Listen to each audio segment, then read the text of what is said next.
আসসালামু আলাইকুম ওয়া রাহমাতুল্লাহি ওয়া বারাকাতুহু। সম্মানিত দিনী ভাই ও বন্ধুরা, রমজান রোজা যেমনিভাবে আমাদের জন্য গুরুত্বপূর্ণ, ঠিক তেমনিভাবে রোজার নিয়ত করাও গুরুত্বপূর্ণ। আমরা রমজান রোজার নিয়ত এইভাবে করব: নাওয়াইতু আন আসুমা গাদান মিন শাহরি রমাদানুল মুবারক ফারজাল্লাকা ইয়া আল্লাহ ফাতাকাব্বাল মিন্নি ইন্নাকা আনতাস সামিউল আলিম।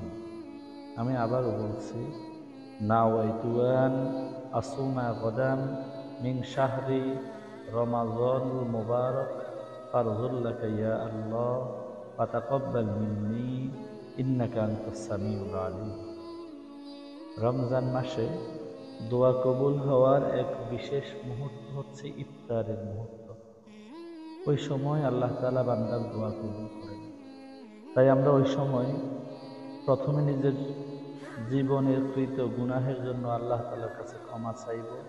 আস্তাগফিরুল্লাহ রব্বি মিন কুল্লি যামবিন ওয়া আতুবু ইলাইহি লা হাওলা ওয়ালা কুওয়াতা ইল্লা বিল্লাহিল আলিয়্যিল আযীম।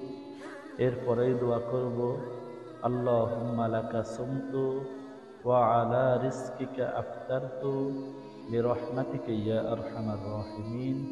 এই দোয়াটা পড়েই আমরা ইফতার করব। আল্লাহ তাআলা আমাদের সবার রোজাকে কবুল করুন এবং রমজানের উসিলায় আল্লাহ তাআলা সকল মুমিন মুসলমানকে ক্ষমা করুন। আমিন।